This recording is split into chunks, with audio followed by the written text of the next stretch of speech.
Hello guys! Kumusta po sa inyong lahat? Ayan, good morning everyone. So for today's video ay magluluto po ako nitong ginisang pechay. Nalalahokan natin ng pritong isda nitong galunggong. At syempre, sasamahan na rin natin yan ng binating itlog para mas masarap yung ating ginisang pechay. Nako guys, enjoy watching po. At ayan na nga at ready na ang ating ginisang pechay na may pritong isda. So yun na nga guys, so nagpainit na ako dyan ng mantika sa ating kawali. Ayan, medyo madami-dami yung ating mantika para madaling maluto, mapritos yung ating galunggong. So, ang gamit natin dyan guys is galunggong. Ayan, katamtaman lang yung laki niyan guys. So, pwede po kayong gumamit ng kahit na anong isda tulad ng yellowfin, mga ganyan po. Pwede rin po kayo ng mga tilapia. Ayan. So, nasa inyo po kung ano po ang isda ang gusto nyo pong gamitin sa paggisa ng ganitong pechay. Nako guys, nako masarap na naman ang aming lunch. So guys, kayo po ba anong lunch nyo today? So medyo talagang naumay kami ng mga karne nung nakaraang Pasko at New Year. Ayan, kaya hinahanap ko talaga guys is yung ganitong mga ulam, isda lang at gulay. So ayan na nga guys, so pakaprito ng ating mga isda lahat. So magigisa na tayo dyan ng ating bawang. Siyempre, pinainit muna natin yung ating kawali at naglagay tayong mantika. Then, nilagay na natin dyan yung ating bawang at yung ating sibuyas.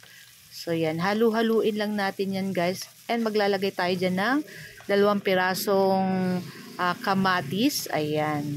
Para mas masarap yung ating ginisang pechay. Ayan. After nyan, guys, ilalagay na natin dyan yung ating hiwa-hiwang maliliit na pechay. Siyempre maglalagay din tayo guys dyan ng toyo, siyempre sa ating pangpalasa. Maglalagay din tayo ng konting asin at konting paminta para pampalasa sa ating ginisang pechay. So na nga guys, so maglagay na tayo dyan ng toyo. Ayan. So naglagay lang ko dyan guys ng 2 kutsara at yung ating paminta. Naglagay din pala ako dyan guys ng liquid seasoning. Ayan, pwede naman po kayong di maglagay kung ayaw nyo. Okay lang po. So, ayan na nga. At hinaluhalo na natin yan guys. So, maglalagay ako guys ng tubig para may sabaw-sabaw ng konti yung ating ginisang pechay. Ayan ako. Ang bango-bango na guys. So, nagugutom na ako. So, naglagay na ako dyan ng konting tubig. Ayan, yung tama lang, katamtaman lang guys na tubig. And after nyan guys, ilalagay na natin dyan yung ating piniritong isda kanina. Ayan, napakasimple lang nito guys lutuin at the same time talagang napakasarap ng ganitong mga ulam.